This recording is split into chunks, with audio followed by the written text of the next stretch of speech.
Inspector साहब, इन लोगों को इंटरोगेशन के लिए ले जाने की कोई जरूरत नहीं है। मैंने कमिश्नर साहब से ऑलरेडी बात कर ली है, इनका केस मैं हैंडल करूंगा। और वैसे भी इन सब ने कबराल और उसके आतंकवादियों को पकड़वाने में बहुत मदद की है। Sure sir. एक और बात सर, मैं कॉलेज के उन 2 बहादुर विद्यार्थियों से मिलकर उन्हें मुबारकबाद देना चाहता था, कल्याणी और अनुप्रिया देशमुख।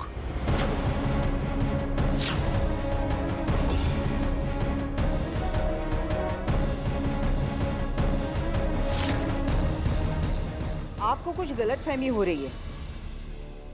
ये हमारी बहू है जिसका नाम अनुप्रिया है, लेकिन वो विद्यार्थिनी नहीं है। लेकिन रजिस्टर में तो उनका नाम।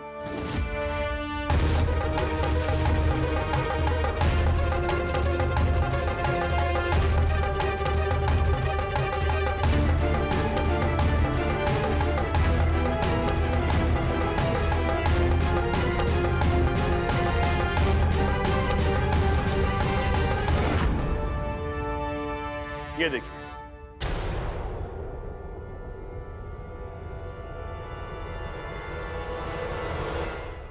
I'm sorry इंस्पेक्टर साहब, मुझे लगता है मेरी टीम से कुछ गलती हो गई है। कल्याणी राणे इस कॉलेज की स्टूडेंट है और अनुप्रिया देशमुख उनकी गार्डियन।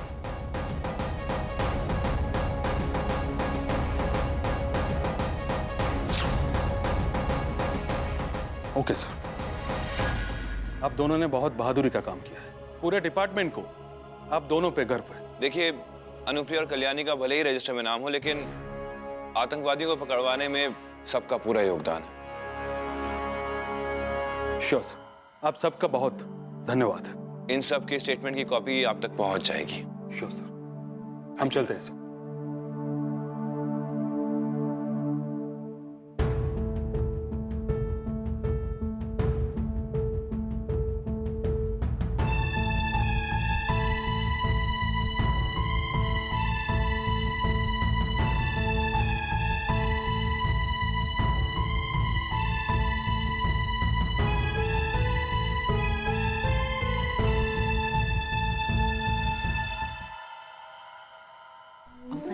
आपने देखा कि जब इंस्पेक्टर ने माई का नाम लिया तब माई के कैसे पसीने छूट रहे थे। हाँ, अरे डरपोक है वो।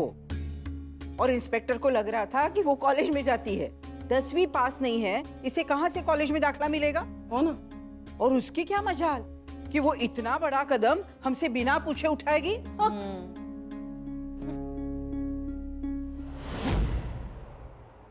मल्हार जी ने बचा लिया है। आपको नहीं लगता हमें उन्हें थैंक यू बोलना चाहिए?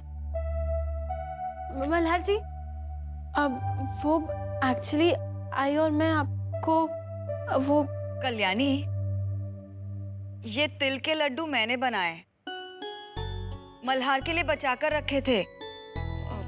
मेरे हाथ के बनाए लड्डू उसे पसंद है ना, इसलिए।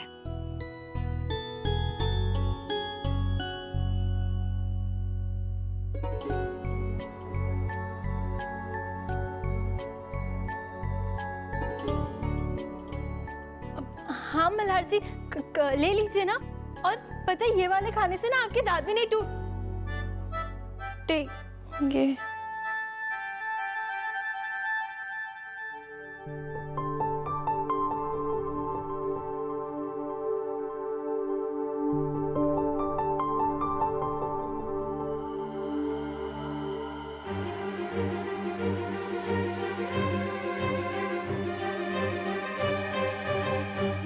मल्हार जी, सो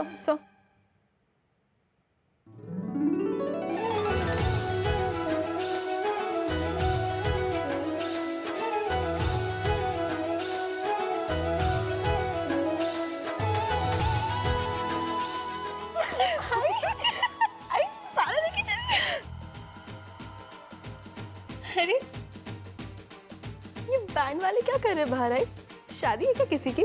मैं देख के आती हूँ।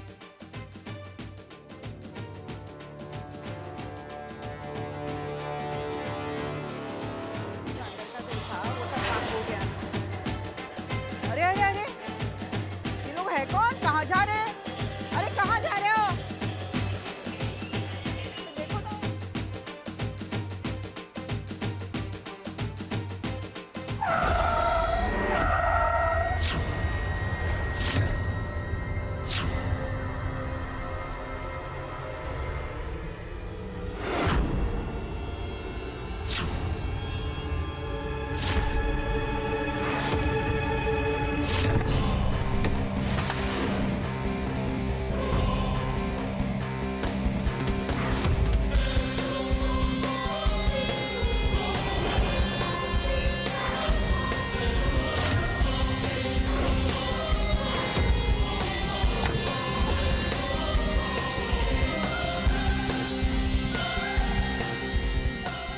इन दोनों के वापस आने के बाद एक नई मुसीबत तो खड़ी हो ही गई है।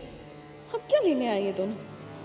इस घर में कुत्तों का आना मना है। भाऊ, मी, अथर्व, बापट, अलाइव, जिंदा। इतना गुस्सा? अरे संपदा, तुम्हें वो अपने आसपास दुम हिलाने वाला कुत्ता चाहिए था ना? ये हवलदार कैसा रहेगा?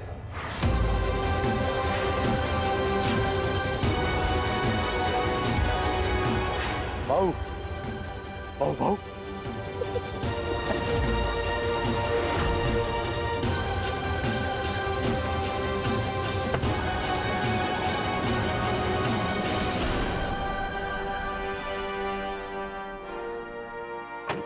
मैडम, आप तो कल्याणी कॉलेज में प्रोफेसर है ना?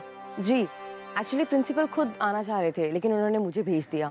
वो एक्चुअली बापट सर हमारे कॉलेज के बहादुर और होनहार स्टूडेंट्स के लिए ट्रॉफी देना चाहते हैं। और मैं सिर्फ सत्कार नहीं करना चाहता मैडम, इनको ये भी बता दीजिए कि आज के बाद अथर्व बापट ने दोनों की फीस की जिम्मेदारी भी ले ली।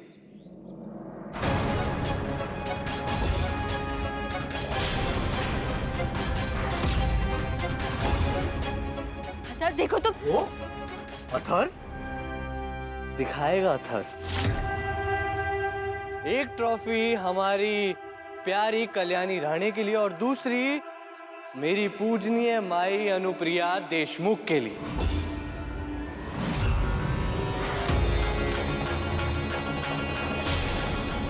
हाँ, आखिर वो भी तो कॉलेज की विद्यार्थी हैं आओ साहिब, स्टूडेंट।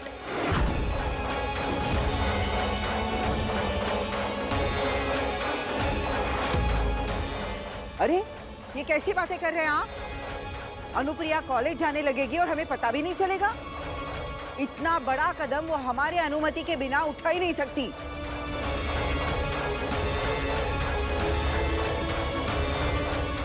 मैडम जी, आपको कुछ गलतफहमी हो रही है। अनुप्रिया कल्याणी की पालक है, वो खुद विद्यार्थी कैसे हो सकती है? अरे अरे आओ साहेब, बताओ, पूरे गांव के आओ साहेब को यही नहीं पता कि अपनी छत के नीचे क्या हो रहा है। ऐसे तो आपने हमें उलझन में डाल दिया। इसका क्या इलाज होगा? इलाज तो है। आओ, हेलो।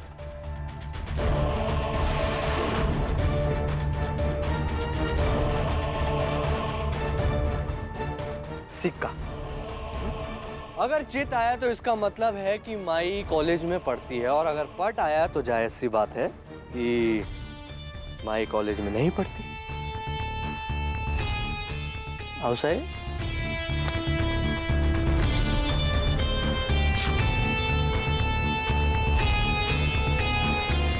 अरे चित। आओ साहेब, मैं तो पहले ही बोल रहा था कि माई कॉलेज में पढ़ती है, लेकिन आपको हमारी बातों का यकीन ही नहीं होता। अभी हम क्या करें? हम कल्याणी से पूछ लेते हैं। कल्याणी, अरे कल्याणी कहाँ है? आओ साहब। वो माई को लेने गई होगी। आखिर दोनों का सत्कार तो एक साथ होना है। हाँ मैडम, हमें तो कुछ समझ में ही नहीं आ रहा है कि हम आपसे कह रहे हैं, आपको कोई गलतफहमी हो रही है। अनुप्रिया हमारी अनुमति के बगैर इतना बड़ा कदम उठा ही नहीं सकती। कहीं आप लोगों से कुछ गलती तो नहीं हो गई? आप कैसी बातें कर रहे हैं साहब? हम सब अनुप्रिया के जज्बे की दाद देते हैं, जो इस उम्र में उन्होंने पढ़ाई पूरी करने की ठानी है। क्यों मल्हार जी, आपको तो सब पता ही है ना? अरे मैडम, आपका बहुत बहुत धन्यवाद। आप इतना समय निकाल कर यहाँ आई। हाँ, आपको कॉलेज में और भी तो काम होगा, है? बच्चे वेट कर रहे होंगे, जाइए। और धन्यवाद, आपने हमारे कॉलेज के स्टूडेंट्स के बारे में इतना सोचा। ये तो मेरा फर्ज था। जाइए। अरे दांडेकर भाऊ, पुष्कर भाऊ, ओमकार भाऊ, अरे आओ आओ आओ, सबके सब जल्दी आओ भाऊ, आओ। अरे आओ आओ, जल्दी आओ, एक खबर सुनानी है भाऊ, जल्दी आओ। और वही नहीं कैसी? आओ आओ। अरे वो हमारी लाडली कल्याणी राणे और हमारी पूजनीय अनुप्रिया देशमुख जी का सत्कार करना है, उनका सम्मान करना है। अरे वो दोनों कॉलेज में एक साथ पढ़ती है ना।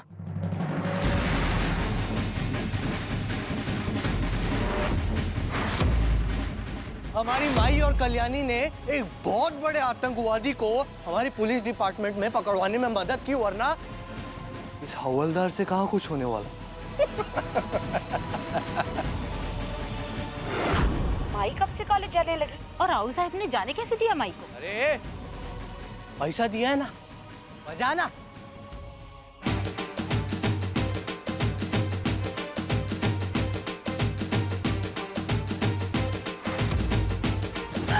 सब बर्बाद हो गया कल्याणी। साहब तुम मेरी जान ही ले लेगी। आई आई शांत हो जाओ, आई शांत हो जाओ। आई कुछ नहीं होगा, मुझे पता है क्या करना है।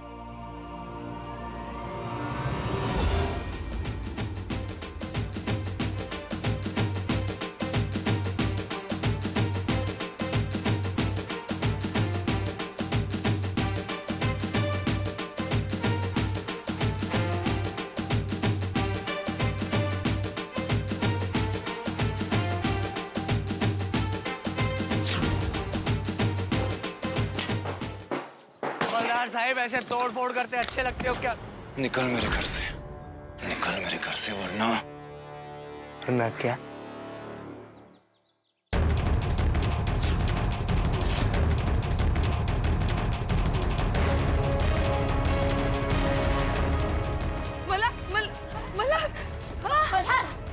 मल्हार मल्हार गन नीचे करो।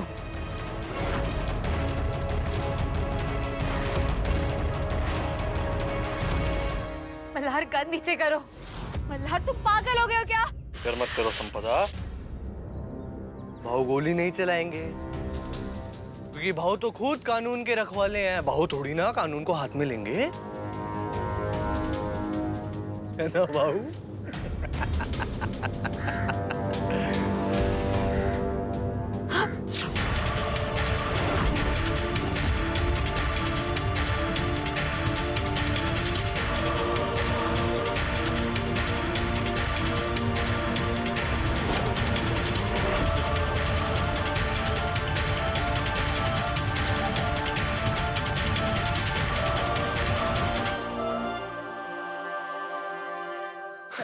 देखा, बेइज्जती बर्दाश्त नहीं हुई तो कैसे बंदूक नीचे करके मुंह बनाकर चला गया।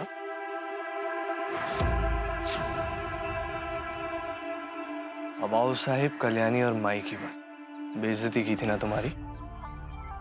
अरे आओ साहिब, अरे माई और कल्याणी को बाहर बुलाइए। मैं उनका सत्कार किए बगैर यहाँ से जाने वाला नहीं हूँ। हम नहीं मानते, अनुप्रिया में इतनी हिम्मत है ही नहीं। लेकिन आओ साहब, अथर्व इतना बड़ा झूठ क्यों बोलेगा? अरे क्या बात, अपने तो आखिर अपने ही होते हैं, हैं? नहीं नहीं, मेरा मतलब है कि वो इतना बड़ा झूठ क्यों बोलेगा? मतलब इतना बड़ा झूठ बोलने के लिए तो दिमाग होना चाहिए ना, और ये तो बेवकूफ है। हाँ, तुम्हारा भाई झूठा है, मक्कार है ये। जब तुम्हारे आई बाबा गुजर गए थे तो इसे अनाथ समझकर हमने आसरा दिया था। हमारे एहसान का इसने ये सिला दिया। सब बस करिए, सब छोड़िए इसे। अरे आओ साहब बस कीजिए ना, वैसे ही उम्र हो गई है, अभी इतना गुस्सा, और ये सारा गुस्सा आप ताई पर क्यों उतार रही हैं? अब आओ साहब, असल बात तो यही है ना कि माई पूरे समय आपकी आंखों में धूल झोंक कर कॉलेज जाती रही, पढ़ाई करती रही, और आपको अपनी छत के नीचे मालूम नहीं पड़ा। वैसे एक बात तो है उसे, माई के पर निकल आए। ऐसा हो ही नहीं सकता, अनुप्रिया इस तरह बर्ताव कर ही नहीं सकती। नहीं दे सकती माई आपको धोखा, तो बुलाइए अपनी अनुप्रिया देशमुख और कल्याणी राणे को बाहर। क्यों चुप कर बैठी हैं? बुलाइए। एकदम बकवास आइडिया है और मैं तो ये कर ही नहीं पाऊंगी। आई देखो, अभी ना कोई ऑप्शन नहीं है हमारे पास, तुम्हें यही करना होगा। नहीं कल्याणी, मैं नहीं कर आई, पाऊंगी। ऐसी सिचुएशंस को हैंडल करना मैंने तुमसे ही सीखा है। आई, चलो मेरे साथ। नहीं कल्याणी, मैं नहीं कर पाऊंगी। चलो मेरे साथ।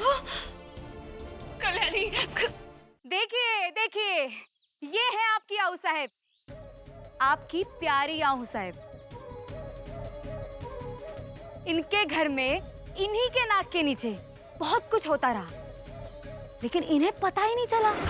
इनकी बहू अनुप्रिया जी कॉलेज जाती रही, लेकिन ये घोड़े बेच के सोती रही।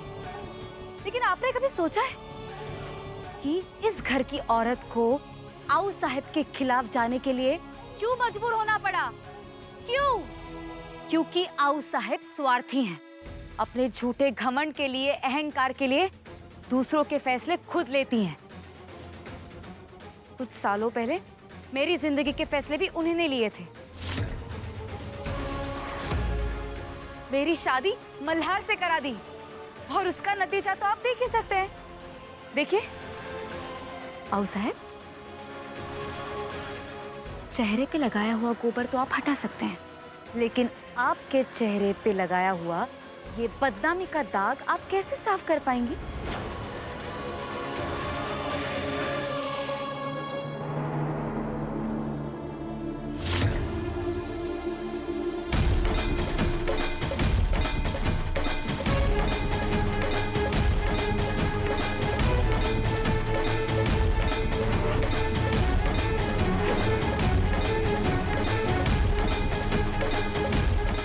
अनुप्रिया, कह दो कि ये झूठ है।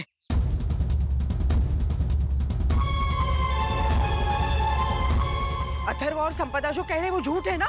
जवाब दो। साहब देखिए, एक्चुअली विराम, हमने तुमसे कुछ पूछा? इसके मुंह में जुबान है। बोलो अनुप्रिया। अरे ऐसे चुप रहने से कुछ नहीं होगा। अरे हम जानते हैं तुम हमसे कुछ नहीं छुपाओगी। तुम बोल दो ना कि ये सब झूठ है। हम जानते हैं अनुप्रिया, तुम हमसे इतना बड़ा धोखा कभी नहीं करोगी। अरे तुम चुप क्यों हो? जरा देखो सबकी तरफ, आंखें खोलकर देखो इन सबकी तरफ। देखो मंजरी को, विभोर की माँ को देखो, ये सातपुते को देखो, हमारे इन पड़ोसियों को देखो। सबके मन में लड्डू फूट रहे हैं। सब देखना चाहते हैं कि हमारा कैसा मजाक उड़ रहा है। एक बार इस लड़की की वजह से हमारी इज्जत मिट्टी में मिल गई थी, लेकिन तुम ऐसा नहीं कर सकती। तो फिर जवाब दो ना। अरे ऐसे चुप रहने से कुछ नहीं होगा अनुप्रिया, बोलो ना।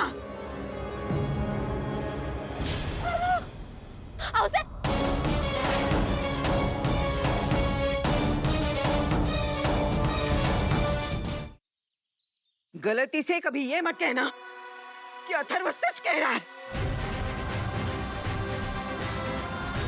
तुम्हारा ऐसा हाल करेंगे ना कि तुम हमेशा याद रखोगी।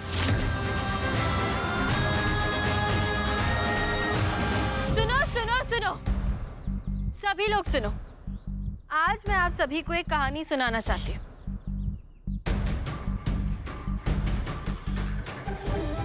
सुनो कहानी तुम जैसी एक बाई की।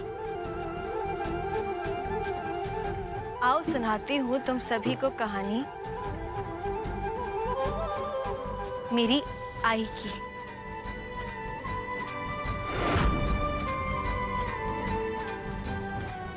ना मिला जिसे कभी पति का प्यार, छीन लिया गया सारा अधिकार।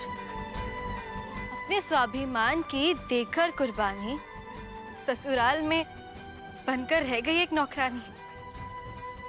अनपढ़, गंवार, बेबस, लाचार, ना मिली इज्जत, ना मिला प्यार। दिन, महीने, साल बीत गए, हार हुई एक औरत की और जीत गए हालात। फिर भी उसकी आंखों में जिंदा थे कुछ सपने। उन सपनों को पंख देने पहुंच गए कुछ अपने।